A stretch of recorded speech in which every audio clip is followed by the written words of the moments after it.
स्वागत है आपका अपने YouTube चैनल मैथ मजे मजे में। आज हम लोग पढ़ेंगे डिजिट सम, सिंप्लीफिकेशन का पार्ट 2 पढ़ेंगे। पार्ट 2 में पढ़ेंगे डिजिट सम। देखिए, डिजिट सम एक ऐसा ट्रिक कर लीजिए या एक ऐसा कॉन्सेप्ट कर लीजिए जिससे आपका कैलकुलेशन बहुत सिंपल होने वाला है, बहुत ही ज़्यादा सिंपल। मतलब आप किसी कैलकुलेशन को देखिएगा और 2 से 5 सेकेंड के अंदर आप उसका मर्डर कर सकते हैं, मतलब ख़त्म कर सकते हैं, उसको हटा सकते हैं, उड़ा सकते हैं। ठीक है, तो आज हम लोग डिजिट सम के बारे में बात करेंगे। चलिए, टाइप 2 हम लोग कल पढ़े थे बोर्ड मास, और आज पढ़ेंगे डिजिट सम। क्या पढ़ेंगे? डिजिट सम। डिजिट सम यानी अंकीय योग या संख्यात्मक जोड़, संख्यात्मक योग। ठीक है, कहीं कहीं आपको डिजिटल सम भी देखने को मिलेगा। ये होता क्या है इसके बारे में पहले बात करते हैं, और ये क्यों ऐसा होता है कि हम लोग बड़ा से बड़ा कैलकुलेशन कैसे कर देते हैं, क्यों 9 से ही डिवाइड होता है, क्यों उसके रिमाइंडर के बारे में बात करते हैं। हम लोग सारा बात करेंगे आज। देखिए, जैसे अगर कोई नंबर है हमारे पास, मान लीजिए कि हमारे पास नंबर है 2, 3, 4। ठीक है, यहाँ सिर्फ 9 से भाग करना है और उसी के बारे में बात करना है। जो रिमाइंडर बचेगा उसी पे चर्चा करना है। कैसे? यहाँ से अगर हम लोग यहाँ इसमें 9 से भाग देंगे तो 9 दूना कितना आ जाएगा? 18। घटा देंगे तो आ जाएगा 5 और उस पर 4, 9 छक 54। ठीक है, रिमाइंडर में क्या बचा? 0। अब देखिए, इसको हम लोग क्या करेंगे, इस पूरे संख्या को प्लस कर देंगे। तो 4 3 7 2 9, 9 या 0 दोनों एक ही होता है। ठीक है, तो हम लोग सिर्फ रिमाइंडर की चर्चा करेंगे। यानी अगर बड़ा से बड़ा कोई भी कैलकुलेशन है, अगर हम लोग उसको करने जाएंगे तो वो क्या होगा? 9 से रिमाइंडर की चर्चा होगी सिर्फ। अब हम लोग सिर्फ रिमाइंडर के बारे में बात करेंगे। ऐसा क्यों करते हैं सो देख लीजिए। ऐसा करने के पीछे का वजह, अगर हम लोग जैसे 9 है, 9 का पहाड़ा भी अगर लिखते हैं तो इस सब का क्या होगा?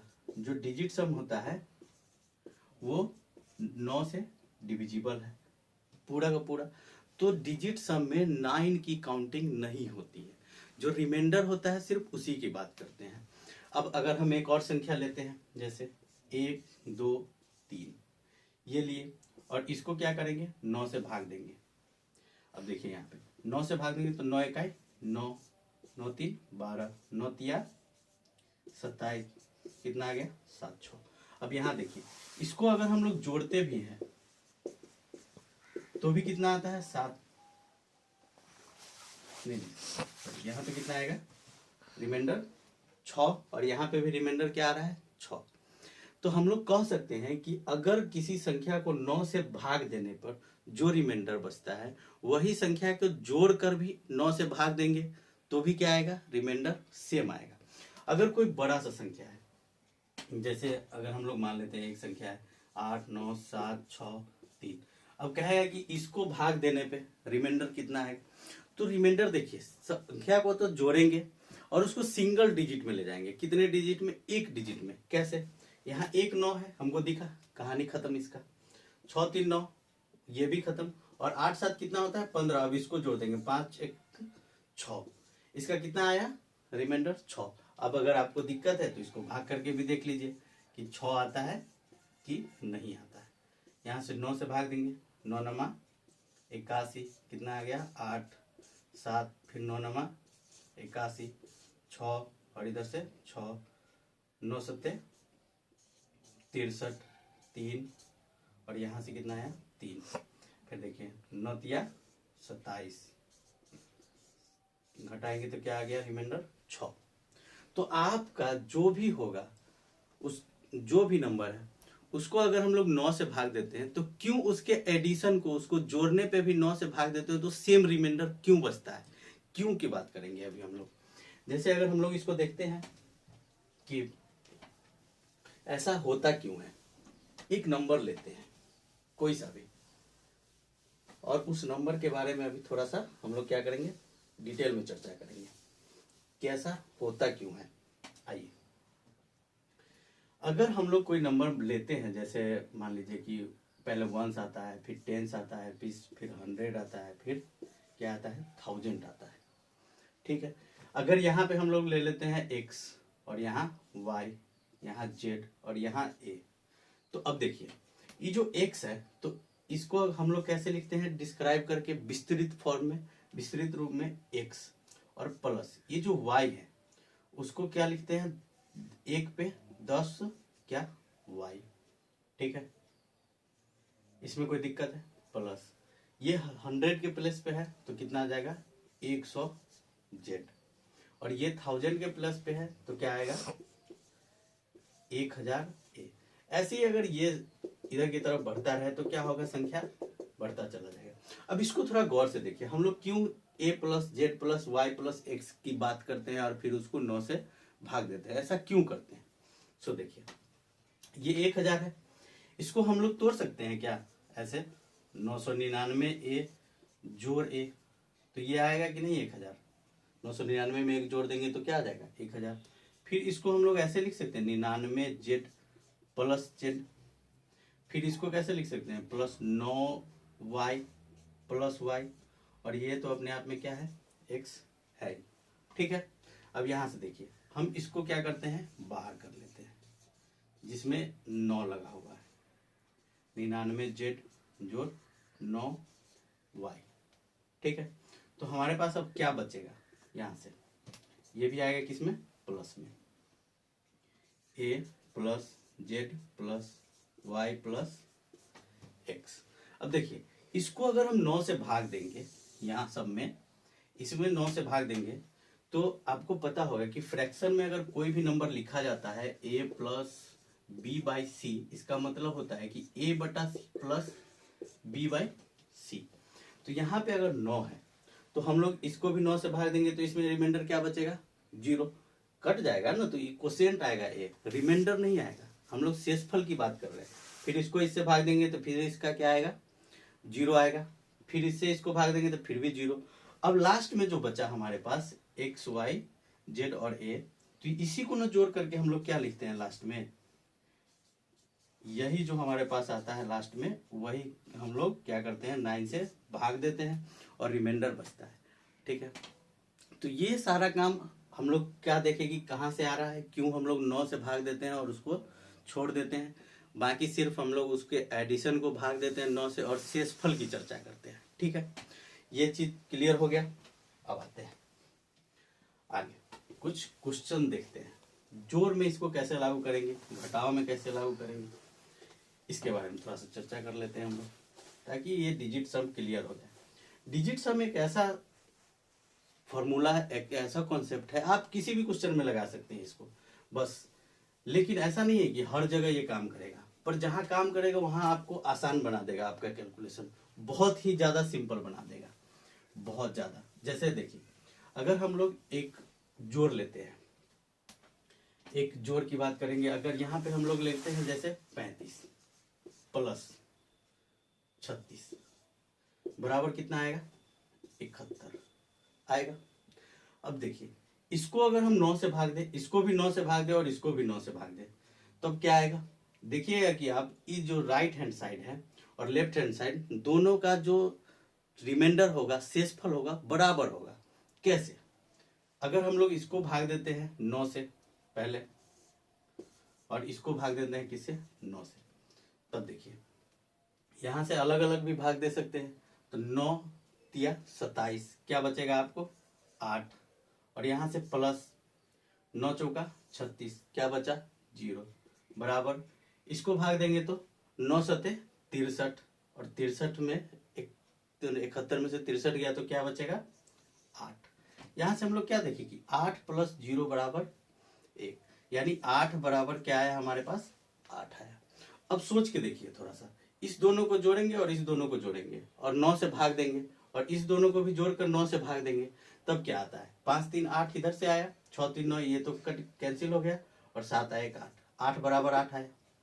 तो हम लोग इसको आसानी से कर सकते हैं। ये हमेशा होगा कि आपका जो इस साइड का रिमाइंडर होगा और सेम इस साइड का, वो हमेशा बराबर होगा। कोई भी बड़ा सा कैलकुलेशन होगा, जोड़ हो या घटाव हो, कुछ भी हो। जैसे देखिए अगर हम लोग एक गुना की बात करते हैं, मान लीजिए कि गुना है आपके पास 11 गुने 12, ठीक है। इसको अगर हम लोग करेंगे 11 बढ़ाइए 132, ठीक है। अब अगर देखिए इसको हम लोग 9 से भाग देते हैं और इसको भी 9 से क्या करेंगे, भाग देंगे, तब देखिए रिमाइंडर सेम आएगा दोनों तरफ। अब इसको भाग देंगे तो 9, यहाँ से 2 बचेगा और यहाँ से गुने 3, तो 3 दूना क्या आ गया 6। अब यहाँ से देखिए 9 इकाई 9, 9 4 13, 9 चौका 36 और यहाँ से भी रिमाइंडर कितना आया सेम बराबर। अब देखिए डिजिट को जोड़ करके देखते हैं, तो 1 का 1 2 आ रहा है, 2 + 1 3। अब इस दोनों को गुना करेंगे, सिंगल डिजिट में ले जाएंगे, इसको गुना है तो गुना करेंगे, 3 दूना 6 और यहाँ से क्या करेंगे 3 2 5 1 6। इसका मतलब है कि रिमाइंडर कभी भी आप भाग दीजिएगा 9 से तो दोनों तरफ left hand side right hand side दोनों का जो रिमाइंडर होगा वो कितना बचेगा, सेम रहेगा, ठीक है। इस बात को समझिए थोड़ा सा, तभी क्लियर होगा। अब आते हैं इसके भाग पे। भाग में थोड़ा सा कंफ्यूजन रहता है। ये भाग जो होता है ना, उसको काम करना सीखेंगे हम लोग। जैसे एक टेबल आप याद करके रखिए, एक टेबल बना लीजिए और इसको याद रखिए, तभी आपका भाग डिवीजन वाला काम सक्सेस होगा। जैसे देखिए हम लोग क्या करेंगे, इसमें 4 टेबल बनाएंगे। यहां से ये देखिए एक को जब एक के साथ मल्टीप्लाई करेंगे तो नीचे हमारे पास क्या आने वाला है, 1 आने वाला है। चलिए अब जहां पे 2 है वहां पे उसको 5 से कर देंगे और जहां पे 5 है वहां पे उसके साथ 2 से करेंगे, ठीक है। फिर यहाँ पे अगर जहां पे हमारे पास क्या है 4 है तो उसको 7 से करेंगे। अब देखिए 5 दूना 10, यहाँ पे 0 और 1 को जोड़ेंगे तो क्या आएगा, डिवीजन में अगर मान लीजिए 1 से और इसके नीचे में हमारे पास 10 आ जाए तो 1 से x में भाग देंगे तो सेम नंबर आएगा। 1 से किसी भी नंबर में भाग देते हैं तो क्या आता है, वही नंबर आता है जिसमें भाग देते हैं। अब यहाँ देखिए 7 चौका 28, इस दोनों का डिजिट सम कितना आया 10। यानी हमको नीचे में डिनोमिनेटर यानी हर में हमको 10 चाहिए, किसी भी कीमत पे क्या चाहिए 10 चाहिए। और अगर 7 नीचे में है तो ऊपर नीचे हम लोग क्या कर देंगे, 4 से गुना कर देंगे तो 7 चौका 28। फिर इधर देखिए 8 है, 8 से 8 में गुना करेंगे यानी 8 8 64 जोड़ेंगे तो कितना आ जाएगा 10। ये आपको याद रखना है, इसको आप नोट कर लीजिए, तभी आपका डिजिट सम क्लियर होगा डिवीजन में, ठीक है। चलिए डिवीजन हम लोग पढ़ रहे थे, डिजिट सम का डिवीजन देखते हैं। डिवीजन में क्या था, अगर हम मान लेते हैं कि x को 7 के साथ गुना करें तो अगर हमको आंसर में कितना प्राप्त है 133। अगर इसका ऑप्शन हम लोग लिखते हैं, जैसे ऑप्शन है 16, बी में है 17, सी में है 18 और डी में कितना है 19 है, ठीक है। अब इसको करके देखते हैं। डिजिट सम हम लोग बात किए, सिर्फ क्या करना है, अंकों का योग करना है, उसको 9 से भाग देना है। अब यहाँ पे हम 7, तो डिवीजन में कैसे इसका यूज करेंगे, यहाँ से देखिए यहाँ कितना है 3 3 6 और 1 7, तो 7 में किससे मल्टीप्लाई करेंगे तो हमको आएगा 7। तो हमको क्या पता चल रहा है कि 7 में 1 से गुना करेंगे तो कितना आएगा 7 इकाई 7। तो हम इस तरीका से भी ढूंढ सकते हैं कि इसमें किसका डिजिट सम 1 है। एक दूसरा तरीका, अगर इस x को हम लोग ले जाए कहाँ पे और बटा में कितना है 7 है, ठीक है। तो अब हमको क्या करना होगा, हम लोग बात किए थे कि ऊपर नीचे कितना से गुना करना है 4 से, ठीक है। 4 से गुना करेंगे तो 7 चौका 28, यहाँ से 1 आ गया और इसको 3 3 6 1 7, 7 चौका 28, यानी हमको चाहिए कितना डिजिट सम में 1 किसका किसका आ रहा है, सो देखिए 6 1 7, इसका 7 आ रहा है, 7 1 8, इसका 8 आ रहा है, तो इसका 9 आएगा और इसका कितना आ जाएगा 1। तो हमारा कौन सा ऑप्शन हो जाएगा। वैसे इसको तो देखने से ही पता चलता है कि 19 7 133 होता है, ठीक है। अभी हम लोग इसका क्वेश्चन करेंगे, थोड़ा बड़ा बड़ा सा क्वेश्चन करेंगे, देखेंगे कि उसमें क्या कैसे लागू कर सकते हैं, ताकि आपको मजा आएगा। देखिए डिजिट सम अगर आपको आ रहा है तो बड़े से बड़े कैलकुलेशन आप बहुत सिंपल तरीका से कर सकते हैं, बहुत इजी और बहुत जल्दी कर सकते हैं। आइए हम लोग क्वेश्चन देखते हैं कि क्वेश्चन में क्या करना है। आइए एक क्वेश्चन है जो SBI में पूछा गया है, SBI क्लर्क का एग्जाम जब हुआ था 2008 का क्वेश्चन है। हम लोग इस क्वेश्चन को निकाले हैं RS अग्रवाल से। चलिए देखते हैं अब इसको क्वेश्चन को कैसे करते हैं। देखिए अगर इसको करने जाएंगे तो हमको कम से कम 1 से 2 मिनट तक लगेगा ही लगेगा, इस पूरे को जोड़ घटाव करके। अगर आप पहली बार कर रहे हैं तो आपको ये समझ में नहीं आएगा कि किसको किधर करके जोड़ना है और किसको क्या घटाना है। आइए इसको करते हैं, डिजिट सम से कैसे करेंगे। यहाँ से देखिए 6 3 9 8 4 12, 12 1 2 12 होता है तो 2 1 3, सिर्फ इतना ही लिखना है, अभी लिखने की जरूरत नहीं है, बस माइंड में ही करना है। 5 2 7, 7 3 10, यहाँ से 9 6 5 11 2, तो 10 में से 2 जाएगा तो कितना बचेगा 8। अब 8 में से यहाँ पे अगर हम मान लेंगे कि x है, क्या है x है, तो 8 में से कितना जाएगा, तो यहाँ से देखिए 4 3 7 2 9, 1 बचा, और यहाँ 6 3 9 तो 2 बचा, 2 1 3 प्राप्त हो। 8 में से कितना घटाएंगे तो हमको 3 प्राप्त हो, यानी हमको लाना है कितना 5। अब किसका डिजिट सम इसमें 5 आएगा। ठीक है, सिंपल तरीका है, क्या देखना है इसे देखिए। 6 6 12 1 13 3 1 4, इसका कितना आया 4। 7 2 9, इसका भी आया 4। अब यहाँ से देखिए 7 2 9 4 1 5, और इसका 8 1 9 4 3 7। ठीक है, 9 9 3। अब एक चीज तो हमको समझ में आ गया कि 5 किसका है, इसका। तो ये ऑप्शन होगा कि नहीं होगा। अब इस क्वेश्चन को एक बार थोड़ा सा यूनिट डिजिट से भी देख लेते हैं।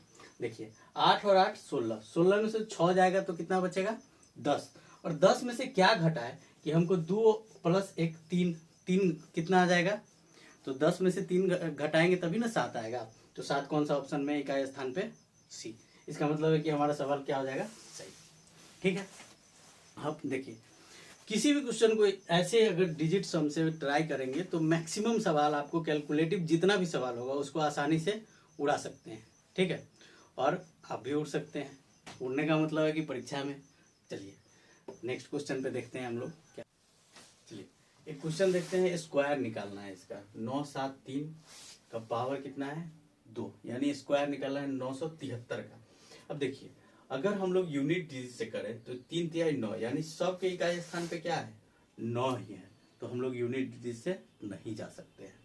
अब क्या करेंगे, इसमें डिजिट सम लगाएंगे। देखिए 9 से 9 कैसे, 7 3 10, 10 का डिजिट सम 1, 1 का स्क्वायर कितना भी रहेगा, 1 का पावर कुछ भी है, यहाँ पे कोई भी पावर है, ऑड है, इवन है, कोई भी नंबर है, तो क्या कितना होगा उसका यूनिट प्लस, यानी वैल्यू उसका 1 ही होता है। चलिए देखिए अब यहाँ पे हमारे पास डिजिट सम कितना आया है 1। 1 किसका डिजिट सम है, इसमें से चेक कीजिए।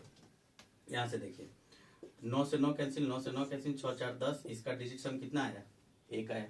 अब इसको देखिए 8 4 12 6 18, 9 से कैंसिल, ये भी 9 9 से कैंसिल, कितना आएगा 0 0 या 9। अब यहाँ से देखिए 9 5 4 9 7 2 9, 9 से 9 कैंसिल, यहाँ से 9 5 4 9 8 1 9, 9 से 9 कैंसिल, तो हमारा कौन सा ऑप्शन हो जाएगा सिर्फ ए। ठीक है, आप इसको ऐसे देखिए कितना बड़ा है और कितना सेकेंड लगेगा आपको करने में। ऐसे ही देखें 9 से 9 कैंसिल, 7 3 10, 1 आएगा। अब 1 देख लिए किसका है, चलिए हटाइए। ओके, आइए नेक्स्ट क्वेश्चन हम लोग देखते हैं। ये भी पूछा गया है इंडियन ओवरसीज बैंक क्लर्क 2009 में। इसको अब कैसे करेंगे, इतना बड़ा कैलकुलेशन दे रहा है। इसको हम लोग पहले डिजिट सम लगाएंगे और फिर एक और नया तरीका इसमें सीखेंगे कि क्या करना है। अब देखिए अगर डिजिट सम लगाने जाएंगे तो क्या आएगा, यहाँ से 8 1 9 5 3 8 2 10, कितना आ गया डिजिट्स में 1, 6 6 3 9 8 6 14, तो यहाँ से 5, और यहाँ से 9 7 3 10 8 18, तो कैंसिल, कितना आ गया 0। तो 5 और 1 6, यानी हमको कितना चाहिए डिजिट सम में 6 से। अब देखिए 6 किसके किसके पास है, इसके पास है 8, इसके पास है 6, इसके पास कितना है 6 2 8, ये कैंसिल हो जाएगा, और इसके पास 8 1 9, 9 से 9, इसके पास भी है 6। अब देखिए 2 को आपके पास क्या आया 6 आया, यानी आपका यहाँ पे डिजिट सम काम नहीं करेगा। जब काम नहीं करेगा फिर क्या करेंगे, अब देखिए अब जब काम नहीं करेगा, और यूनिट डिजिट भी देख लीजिए दोनों का क्या है 9 है, लेकिन यहाँ जो 2 अंक है लास्ट का, इकाई और दहाई, वो अलग अलग है। तो जैसे ही हम आपको देखेंगे, जैसे ही दिखा हमको कि इकाई और दहाई दोनों क्या है अलग अलग है, जैसे ही दिखेगा हम क्या करेंगे, सिर्फ अब 2 ही लेकर के काम करेंगे। ऊपर में देखिए कितना है 21 है, प्लस कितना है 86, उसके बाद है कितना कितना जोड़ेंगे तो हमको प्राप्त होगा 98। यहाँ पे क्या आएगा, अब यहाँ से जैसे ही जोड़ते हैं तो कितना आता है 107 माइनस 98, यानी लास्ट में हमको कितना आएगा 09। 09 किसके पास है, बी के पास। बस कहानी खत्म। ठीक है, समझे? तो इस टाइप से बनाइए। एक बार और क्लियर कर देते हैं, डिजिट सम लगाएंगे और डिजिट सम में क्या देख रहे हैं कि 2 के पास हमको डिजिट सम सेम आ रहा है, तो जैसे ही सेम आएगा और यूनिट डिजिट भी क्या है सेम है, तब हम लोग लास्ट के 2 डिजिट देखेंगे। यानी इकाई और दहाई देखेंगे, दोनों अलग अलग था तो बस इकाई दहाई लेकर के करेंगे। इतना नहीं कर सकते, इतना करने का समय ही नहीं है। हम लोग क्या करेंगे, सिंपल तरीका खोजेंगे, सिंपल तरीका से बनाएंगे और ठीक है। चलिए नेक्स्ट क्वेश्चन देखेंगे। चलिए एक क्वेश्चन है क्या, परसेंटेज का। अब इसमें परसेंटेज लगा हुआ है, अब हम इसको सॉल्व करेंगे 88 का। अब देखिए परसेंटेज के बारे में बात करते हैं। कहीं पे भी अगर परसेंटेज दिखेगा इसका मतलब है क्या, 1/100। तो इसमें डिजिट सम क्या आ रहा है, 1 आ रहा है। तो 1 से तो हमको वैसे भी कोई फर्क पड़ता नहीं है, इसलिए परसेंटेज लगा हुआ है तो कोई फर्क नहीं पड़ेगा। लेकिन गुना है, ऑफ लगा हुआ है, ऑफ का मतलब होता है गुना। अब हम लोग इसमें डिजिट सम ट्राई करेंगे। तो यहाँ से देखिए 8 8 16, 16 यानी 6 1 7, 7 3 10 1। यहाँ से 7 है, गुना में क्या है 1 है। चलिए प्लस 4 2 6 और गुना में कितना है 3, बराबर यहाँ माइनस में है x, बराबर में कितना है 1। अब इसको करके देखते हैं। 7 छतरी 18, फिर 8 1 9, डिजिट सम का कहानी खत्म, यानी 0। तो 7 में से क्या घटाएंगे तो हमको 1 प्राप्त होगा, यानी x बराबर कितना आ गया 6। ये काम मन में करना है, ये बोर्ड पे नहीं करना है, ना कॉपी में करना है, ना एग्जाम में करना है, इसको मन में करना है, मन में दिमाग में करेंगे। अब देखिए 6 आया, अब 6 कैसे करेंगे, यहाँ से 3 आ गया, 6 2 8 8 16, तो 6 1 7। अब यहाँ से 5 5 2 7 6 13, तो कितना आएगा 3 1 4। अब ये देखिए 8 2 10 5 15, तो 5 1 कितना आ जाएगा 6, यानी ऑप्शन में कौन है हमारे पास, डी। ठीक है, चलिए।